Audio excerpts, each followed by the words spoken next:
Nah, habis ikut pelatihan Drone Pilot Academy, terus lupa. Biasa. Oke, kita akan jelaskan konsepnya, bagaimana pengolahan data menggunakan post processing kinematik. Oke. Dan kemudian bagaimana penerapannya, pengolahannya step by step. Oke, ikutin terus. Bentar. Oke. Bagaimana konsep survei PPK. Oke, kita mulai ya. Jadi, konsep drone dan PPK itu begini. Pertama, kita pastikan GNSS kita atau GPS geodetik kita itu harus terkoneksi dulu. Taruhlah kita punya satu alat gitu ya. Kita menyebutnya ini base. Oke. Jadi memang GPS geodetik tidak bisa bekerja sendiri. Ini rover. Cep. Ini saling mengkoreksi. Gitu ya. Nah, dalam kasus yang pertama, kita harus konekkan dulu. Ini ada di lokasi Anda terbang. Oke.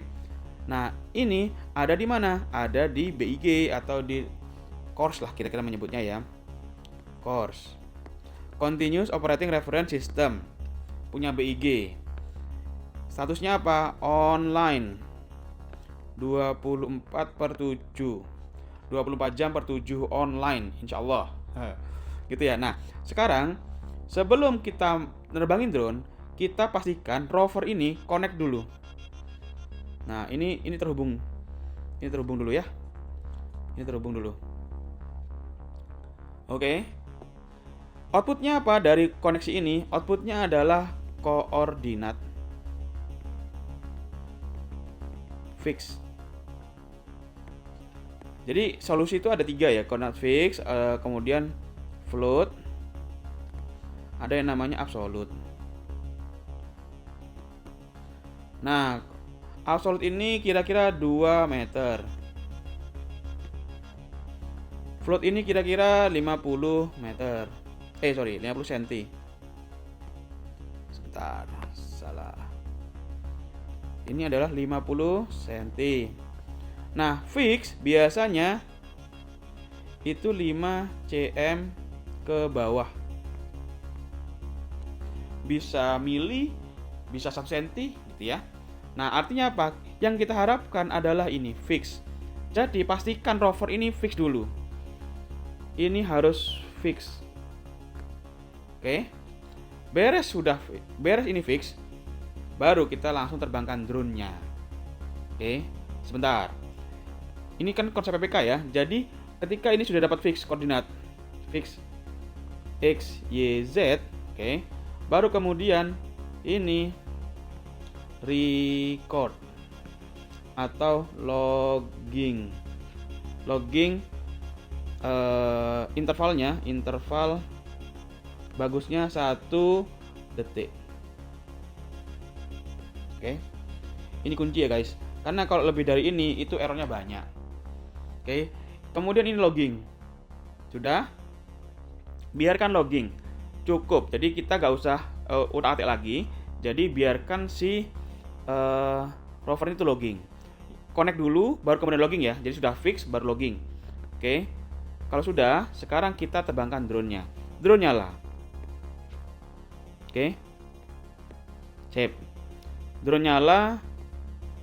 Run mission. Pastikan drone ini punya yang namanya modul RTK. Modul RTK. Wajib ya. Kenapa? Karena kalau nggak ada modul RTK-nya, ini tidak akan memproduksi data raw data dari GPS geodetik atau koordinat dari drone-nya gitu ya. Oke, pastikan dia pakai modul RTK. Kalau Mavic M3E, pastikan modul terpasang. Kalau Matrice M4E itu sudah otomatis. Oke, jadi nggak perlu dipasang lagi. Outputnya apa Om dari sini? Outputnya itu ada 2. Yang pertama adalah foto. foto raw.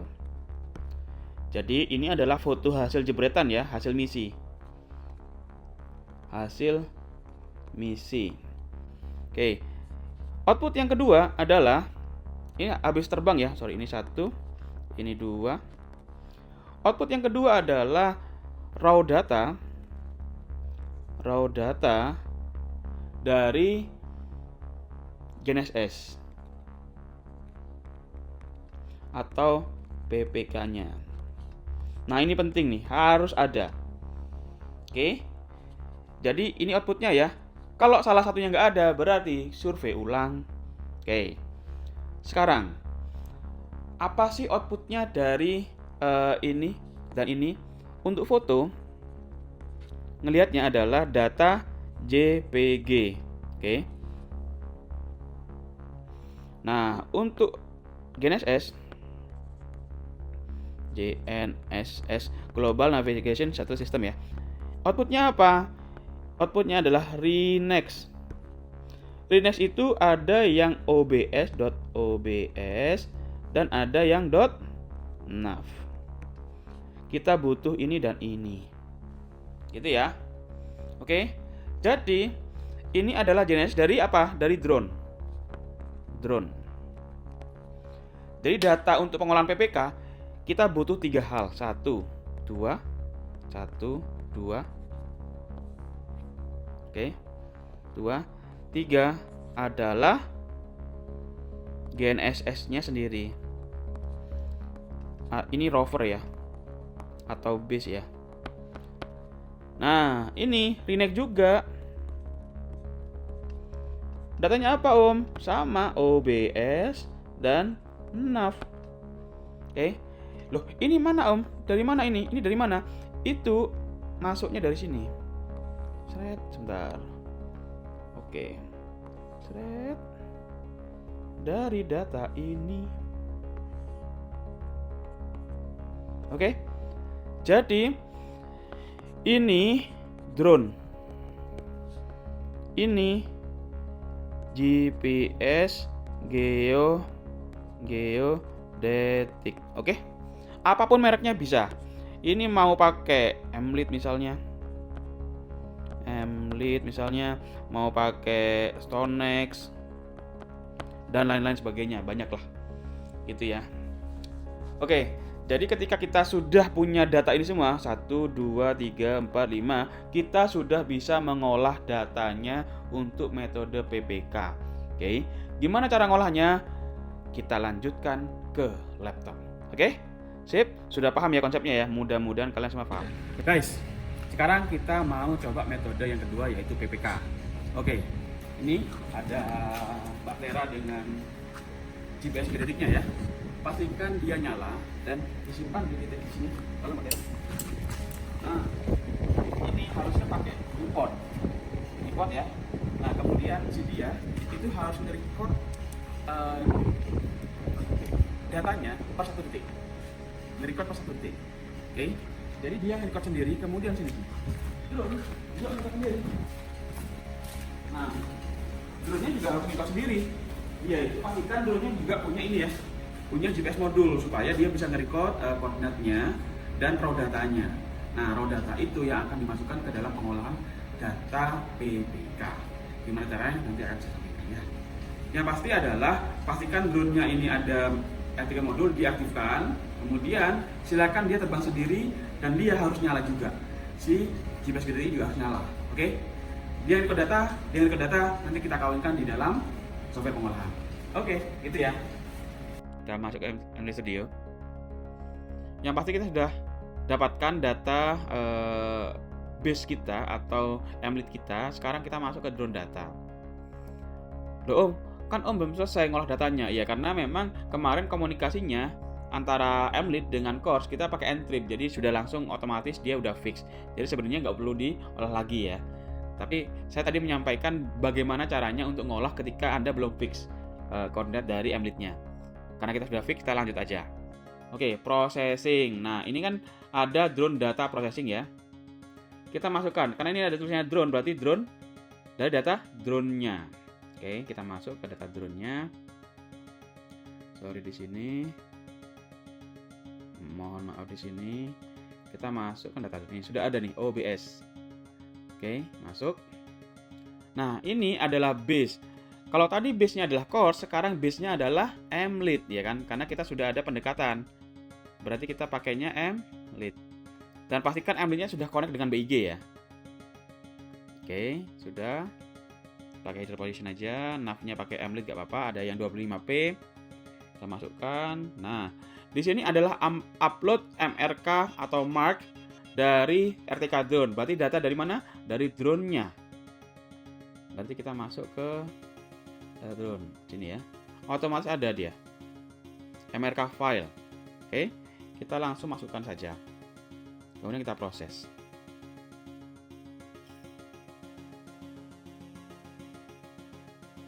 Oke, alhamdulillah, ini dia hasilnya.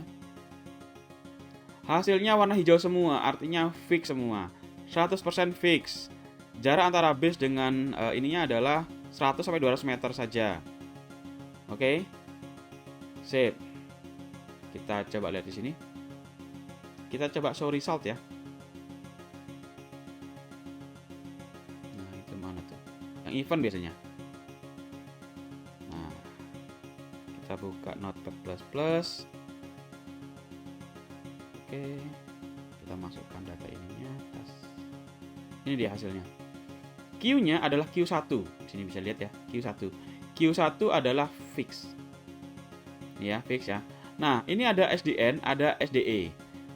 Standard deviation north, standard deviation east. Berapa? 3 mili. 0,00 meter kan. 0,003 meter berarti 3 mili. Kalau ini 0,004 meter berarti kan 4 mili. Ini up. Ketinggian Z lah kira-kira gitu ya. Ini di 1 cm. Artinya apa? Akurasinya 3 mili dan 4 mili kira-kira. Itu sama semua ya. Rata-rata segitu ya. Nah, ini jumlah titiknya adalah sejumlah fotonya. Ya kan? 178 minus 10. Berarti kan harusnya 168 foto. Saya coba cek. Ini enggak usah, jangan disita.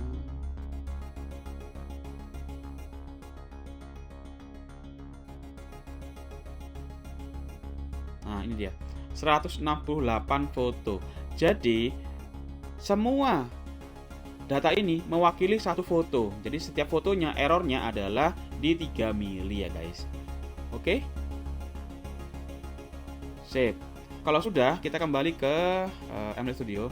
Karena hasil sudah dicapai, sekarang kita masukkan datanya. Jadi, data foto drone itu kan masih errornya tinggi.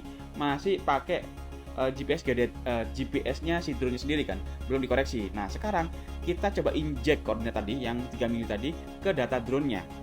Oke. Nah, ini kita masukkan folder with photo. Sip. Kita masukkan.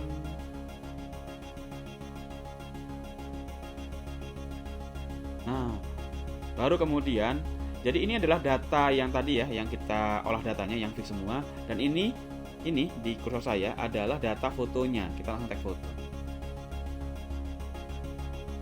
Jadi kita inject, kita paksa masuk tuh koordinatnya tuh.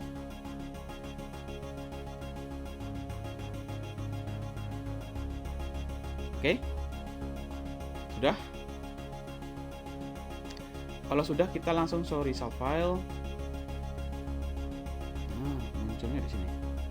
Nah, ini adalah data fotonya yang sudah di inject data koordinat yang udah fix. Oke. Nah, folder ini yang selanjutnya kita olah di DJI Terra. Gitu ya, guys. Atau kita olah di Agisoft. Ini tinggal diolah aja. Gak usah GCP lagi, langsung olah biasa aja. Jadi kalau misalnya di Agisoft ada line foto, kemudian ada dance cloud, ada dem, ada kartu mozaik, sama semuanya kayak biasanya. Gitu ya. Oke. Gimana caranya? Saksikan di video yang lain ya. Oke. Kira-kira itu metode PPK, dan mudah-mudahan manfaat. Yang pasti adalah setiap step harus sesuai dengan porsinya. Nggak boleh ini duluan, kemudian harus begini. Enggak, harus runtut. Jadi pengambilan datanya harus benar, pengolahan data PPK-nya harus benar, dan pengolahan data foto udaranya juga harus benar. Itu semua akan menghasilkan akurasi yang baik. Oke, cukup sekian dari saya. Terima kasih. Bye-bye.